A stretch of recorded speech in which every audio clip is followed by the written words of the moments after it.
Hello दोस्तों maths के previous years के इम्पोर्टेंट क्वेश्चन हम लगातार आपके साथ डिस्कस कर रहे हैं ताकि आपको आपके आने वाले एग्जाम्स की प्रिपरेशन में हेल्प हो सके। तो 11 पार्ट हम अभी तक कर चुके हैं, आज पार्ट नंबर 12 करेंगे। तो चलिए स्टार्ट करते हैं सेशन को। क्वेश्चन नंबर फर्स्ट में बोला है, in the given figure angle A B C is equal to 81 degree and angle A C B equal to 9 degree. What is the value of the angle B D C. अब देखो, triangle A B सी में देखो, आपको दो angle दे के रखे हैं। ए B C angle जो है वो 81 डिग्री दिया हुआ है और ए सी बी एंगल आपको 9 डिग्री दिया हुआ है। तो आप तीसरा एंगल ये बी ए सी निकाल सकते हो। कैसे? आपको पता है ट्राइंगल के तीनों एंगल का सम जो है वो 180 डिग्री होता है। तो दो एंगल का सम कितना बन रहा है? 81 प्लस 9 90। तो तीसरा एंगल कितने का होगा? 90 का होगा। तो इसका मतलब एंगल बी ए सी कितना आ गया आपके पास? 90 डिग्री आ गया। ठीक है ना। अब आपको कौन सा एंगल निकालने को बोल रहा है वो? एंगल बी डी सी, ये वाला एंगल। अब देखो, एंगल बी ए सी और एंगल बी डी सी ये क्या है? Angle in the same segment. ठीक है ना। देखो, आपने 9th क्लास में एक थ्योरम पढ़ी है, यहां से मैं थोड़ा सा आपको बता देता हूं। मान लो ये आपके पास कोई सर्कल है और ये बी सी जो है वो इस सर्कल का कोड है। ठीक है ना। तो ये सर्कल आप दो सेगमेंट में डिवाइड हो गया, ये वाला अपर सेगमेंट आ गया और ये आपका लोअर सेगमेंट आ गया आपका। ठीक है ना। अब देखो, बीसी से, कोड बीसी से ये एंगल बना हमारे पास एक, मान लो बी ई सी, ये वाला एंगल। और कोड बी सी से ही एक और एंगल बनाया मैंने आपके पास यहाँ पे, B F C, B F C. तो ये जो दो एंगल बने ना आपके पास, बी ई सी और बी एफ सी, ये एंगल कौन से हैं? Angle in the same segment. और ये एंगल क्या होते हैं? इक्वल होते हैं। ठीक है ना। तो यही थ्योरम जो है यहाँ पे लग रही है। एंगल बी ए सी आपके पास 90 डिग्री आ चुका था और एंगल बी डी सी जो है वो भी कितना होगा? 90 डिग्री होगा, थ्योरम का यूज करके। ठीक है ना। इसलिए क्वेश्चन नंबर फर्स्ट का ऑप्शन बी जो है वो सही हो जाएगा। ठीक है ना। अगला क्वेश्चन देखो। देखो, क्वेश्चन नंबर सेकंड में बोला है, Pavan can do a piece of work in 32 days. He worked for 8 days and left the work. Thereafter, Sandeep finished the remaining work in 27 days. In how many days can Pawan and Sandeep together do the whole work? तो यहाँ पे बोला हो कि पवन एक काम को 32 दिन में कर सकता है। तो उसने क्या किया? 8 दिन काम किया और काम छोड़ के चला गया। उसके बाद संदीप ने बचा हुआ काम जो है वो 27 दिन में पूरा कर लिया। तो आपको बताना है कि अगर पवन और संदीप दोनों मिलके काम को करते हैं तो वो काम कितने दिनों में खत्म कर देंगे। अब देखो, अगर बात करें पवन की, तो पवन क्या कर रहा है जी? 32 डेज में क्या कर रहा है वो? एक काम को खत्म कर रहा है, one work, W for work यहाँ पे। ठीक है। अब एक डे की अगर बात करूं मैं, तो 32 डे में अगर पूरा काम खत्म कर रहा है वो, तो एक दिन में कितना काम करेगा वो? 1/32 काम करेगा वो एक दिन में। और उसने कितने दिन काम किया है? 8 दिन काम किया है। तो एक दिन में अगर वो 1/32 काम कर सकता है, तो 8 दिन में कितना काम किया होगा उसने? 1/32 गुना 8, काटोगे कितना आएगा? 1/4 काम किया होगा। कितने दिनों में? 8 दिनों में। अब देखो, 1/4 काम तो हो गया, बचा कितना? रिमेनिंग कितना बचा? टोटल काम कितना था? एक में से 1/4 हो गया, तो कितना बचा? 3/4। आगे बात समझ में? अब देखो, ये बचा हुआ 3/4 काम किसने किया? संदीप ने किया। कितने दिनों में किया? 27 दिन में किया। ठीक है ना। तो यहां से हम ये लिख सकते हैं कि 3/4 वर्क कितने दिनों में किया संदीप ने? 27 दिन में, 27 डेज में। तो वो पूरा वर्क कितने दिनों में खत्म कर सकता है? One work. 27 इंटू, देखो 3/4 दूसरी तरफ जाएगा, कितना हो जाएगा? 4/3। ठीक है ना। अब देखो, 3 से ये 27 कटा कितना आ गया, 9 आ गया, और 9 चौका 36, तो 36 डेज। इसका मतलब क्या हो गया कि संदीप पूरा काम अकेला कितने दिनों में कर सकता है, 36 दिन में कर सकता है। यहां तक बात क्लियर है आपको। अब देखो पवन अकेला काम को कितने दिनों में खत्म कर सकता है, 32 दिन में, ये दिया हुआ है। और संदीप अकेला काम को कितने दिनों में खत्म कर सकता है, 36 दिनों में, ये हमने अभी निकाला। अगर बात करें टोटल वर्क की, कुल काम, तो वो कितना होगा, इन दोनों का एलसीएम, तो 32 और 36 का जब एलसीएम करोगे आप, तो ये आएगा आपके पास 288। अब हमें क्या निकालनी होती है, एफिशिएंसी निकालनी होती है अलग अलग, पवन की और संदीप की। तो पवन की एफिशिएंसी कैसे निकालोगे आप, total work divide by number of days taken by Pavan, तो 288 डिवाइड बाय 32, तो ये करोगे कितना आएगा, 9 आ जाएगा। तो पवन की एफिशिएंसी 9 हो गई। इसका मतलब पवन एक दिन में 9 काम कर सकता है। इसी तरह से संदीप की एफिशिएंसी निकालनी है आपको, कितनी आएगी, टोटल वर्क जो कि कितना है 288 डिवाइड बाय 36, तो ये करोगे कितना आएगा, 8 आएगा। संदीप की एफिशिएंसी आपके पास 8 आ गई। अब आपको निकालना है कि दोनों मिलकर जो है काम को कितने दिनों में खत्म कर सकते हैं, कितने दिनों में कर सकते हैं, टोटल काम कितना है 288 डिवाइड बाय एफिशिएंसी का सम आ जाएगा यहाँ पे, पवन की एफिशिएंसी प्लस संदीप की एफिशिएंसी, तो 9 + 8 करोगे कितना आएगा आपके पास, 17 आ जाएगा ये आपके पास। ठीक है, अब आंसर आपको दे रखा है मिक्स फ्रैक्शन में। जो ऑप्शंस हैं उनका अगर आप यूज करते हो तो आपके पास आंसर क्या बनेगा यहाँ पे, इसको जब मिक्स फ्रैक्शन में चेंज करोगे आप, तो ये आएगा 16 एंड 16/17, तो दोनों मिलकर जो है वो इतने दिनों में काम को खत्म कर देंगे। ठीक है ना, तो क्वेश्चन नंबर सेकंड का ऑप्शन ए जो है वो सही हो जाएगा आपके पास। ठीक है ना, अगला क्वेश्चन देखो। क्वेश्चन नंबर थर्ड में बोला है कि triangle P Q R is right angle at Q, the length of P Q is 5 centimetre and angle P R Q is equal to 30 degree, determine length of the side Q R. अब देखो आपको एक right angle triangle दी हुई है, कौन सी right angle triangle, P Q R, और उसने बोला है क्यू पे जो है 90 डिग्री का एंगल बन रहा है।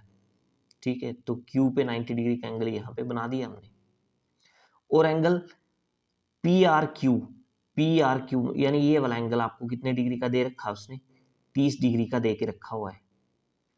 इसके अलावा उसने पी क्यू साइड की लेंथ आपको दे रखी है कितनी, 5 सेंटीमीटर दे रखी है ये लेंथ आपको निकालनी कौन सी साइड की लेंथ है, क्यू आर, यानी ये निकालना है आपको। अब देखो ट्राइंगल पी क्यू आर कैसी ट्राइंगल है, right angle triangle. Right angle triangle में जिस लाइन पे दो एंगल बनते हैं उसको बेस बोलते हैं, यानी यहाँ पे क्यू आर लाइन क्या होगी, बेस होगी, और जिस पे 90 डिग्री का एंगल बन रहा है वो परपेंडिकुलर होता है, यानी पी क्यू लाइन क्या होगी, परपेंडिकुलर होगी। अब देखो पी क्यू क्या है आपके पास, परपेंडिकुलर, और क्यू आर क्या आपके पास, बेस। परपेंडिकुलर अपॉन बेस किसके इक्वल होता है, ये tan के इक्वल, और tan कितना, 30 डिग्री। ठीक है ना, 10th क्लास में आपने ट्रिग्नोमेट्री पढ़ी हुई है, तो परपेंडिकुलर अपॉन बेस tan के इक्वल होता है, और एंगल तो आपको 30 डिग्री दिया ही हुआ था। क्लियर है यहां तक। अब देखो पी क्यू कितना दे रखा है आपको, पी क्यू आपको दे रखा है 5, तो पी क्यू की जगह आप 5 लिख दो, तो न्यूमरेटर में तो आपके पास 5 आ जाएगा, डिवाइड बाय क्यू आर आपको निकालना है, और tan 30 डिग्री की वैल्यू कितनी होती है, 1/√3, ये वैल्यू होती है tan 30 डिग्री की, क्रॉस मल्टीप्लाई कर लो, तो क्यू आर की वैल्यू कितनी आ जाएगी आपके पास, 5/√3 सेंटीमीटर। ठीक है, तो क्वेश्चन नंबर थर्ड का ऑप्शन डी जो है आपका सही हो जाएगा। ठीक है ना, अगला क्वेश्चन देखते हैं। देखो क्वेश्चन नंबर 4 में बोला है ए shopkeeper allows a discount of 12% to his customers and still gains 18%. Find the mark price of an article which cost rupees 528 to the shopkeeper. अब देखो एक शॉपकीपर जो है वो अपने कस्टमर को 12% का डिस्काउंट दे रहा है, और डिस्काउंट देने के बाद भी उसको 18% का क्या हो रहा है, लाभ हो रहा है। तो आपको मार्क प्राइस निकालना है और आपको ये दिया हुआ है कि उसने कॉस्ट प्राइस यानी वस्तु कितने में खरीदी हुई है, 528 रुपये में खरीदी हुई है। मार्क प्राइस आपको निकालना है। अब देखो डिस्काउंट जो है हमेशा किस पे दिया जाता है, मार्क प्राइस पे दिया जाता है। अब मार्क प्राइस हमें पता नहीं है कितना है, तो मार्क प्राइस हम कितना मान लेते हैं, यहाँ पे 100 मान लेते हैं। ठीक है, डिस्काउंट कितना दे रहा है वो, 12% का। अब बताओ मार्क प्राइस अगर 100 है, डिस्काउंट वो 12% का दे रहा है, तो सेलिंग प्राइस कितना हुआ, 88। तो मार्क प्राइस रेशो में 100 आ गया, सेलिंग प्राइस रेशो में 88 आ गया। अब क्या हो रहा है, उसको गेन भी हो रहा है, यानी प्रॉफिट भी हो रहा है उसको। कितना प्रॉफिट हो रहा है उसको, 18% का। अब देखो सेलिंग प्राइस रेशियो में आपको पता है प्रॉफिट जितना हो रहा है वो परसेंटेज में आपको पता है, तो यहां से आप कॉस्ट प्राइस निकाल सकते हो। क्या फॉर्मूला होगा कॉस्ट प्राइस निकालने का, 100 divide by 100 plus profit percent. तो 100 प्लस प्रॉफिट परसेंट करोगे आप तो ये आएगा 118 इंटू सेलिंग प्राइस। तो सेलिंग प्राइस कितना है, 88। ठीक है ना। अब देखो इसको जब काटोगे आप 2 से तो यहाँ आएगा आपके पास 59। ठीक है, और ये आ जाएगा आपके पास 44। इसके अलावा तो कुछ कटेगा नहीं। 44 को 100 से कर लो मल्टीप्लाई, तो ये आएगा 4400 डिवाइड बाय 59। तो ये आ गया आपके पास कॉस्ट प्राइस। पर ये भी किस में आया, रेशो में, क्योंकि आपके पास सेलिंग प्राइस रेशो में था, तो कॉस्ट प्राइस भी तो रेशो में आना था आपका। ठीक है यहाँ तक। अब कॉस्ट प्राइस रेशियो में आपके पास आ गया 4400 डिवाइड बाई 59, और एक्चुअल में आपको कॉस्ट प्राइस कितना दे के रखा है उसने, 528 रुपए। तो इसका मतलब 4400 डिवाइड बाई 59 रेशियो किसके इक्वल होगी, 528 के इक्वल। तो लिख लो इसको। तो 4400 डिवाइड बाय 59 ये रेशियो किसके इक्वल आ गई आपकी जी, 528 रुपीज के इक्वल। एक रेशियो की वैल्यू कितनी आएगी यहाँ से आपके पास, 528 मल्टीप्लाई 59 डिवाइड बाय 4400। आपको कितने रेशियो की वैल्यू निकालनी है, आपको मार्क प्राइस निकालना है। तो मार्क प्राइस की रेशियो कितनी ली हुई है हमने, 100 ली है। इसका मतलब आपको 100 रेशियो की वैल्यू ही निकालनी है। तो 528 मल्टीप्लाई 59 डिवाइड बाय 4400 इंटू आ जाएगा आपके पास 100। ठीक है, ये 2 जीरो से ये 2 जीरो कट जाएंगी। देखो 11 से 44 कटेगा तो 4 आ जाएगा, और 11 से 528 भी आपका कट जाएगा। तो कितना आएगा आपके पास, 11 4 दा 44, 8 बचा 88 बना, 11 8 दा 88। ठीक है, और 4 से ये 48 फिर से आपका कट जाएगा, बचा के आपके पास 59 इंटू 12। तो 59 को 12 से मल्टीप्लाई करोगे तो आपके पास जो मार्क प्राइस आएगा वो आ जाएगा आपके पास 708।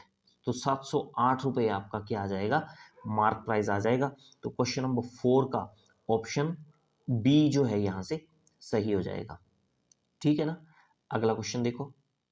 देखो क्वेश्चन नंबर 5 में बोला है O is the point in the interior of an equilateral triangle, the perpendicular distance from O to the sides are √3 centimetre, 2√3 centimetre and 5√3 centimetre.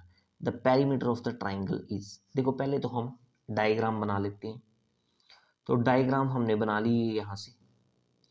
तो ये आपके पास आ गई आपके पास इक्विलेटरल ट्राइंगल, जिसको हमने नाम दे दिया ABC।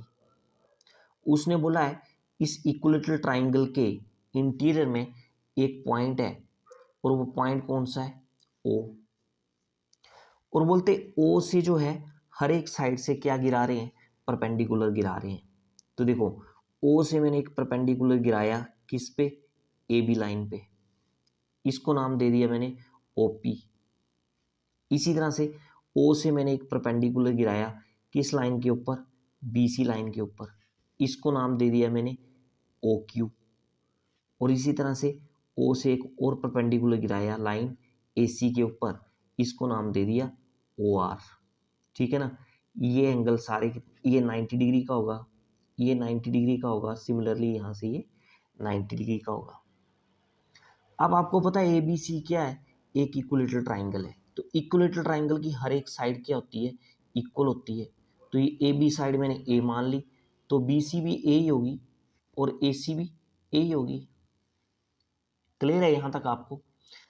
अब देखो, अगर मैं यहां से डॉटर लाइन से ए से ओ को मिला दूं, ठीक है, और ओ को यहां से बी से मिला दिया मैंने, इसी तरह से ओ से मैंने ये सी को मिला दिया, तो आपके पास यहां से ये इक्विलेटरल ट्राइंगल तीन पार्ट्स में डिवाइड होगी।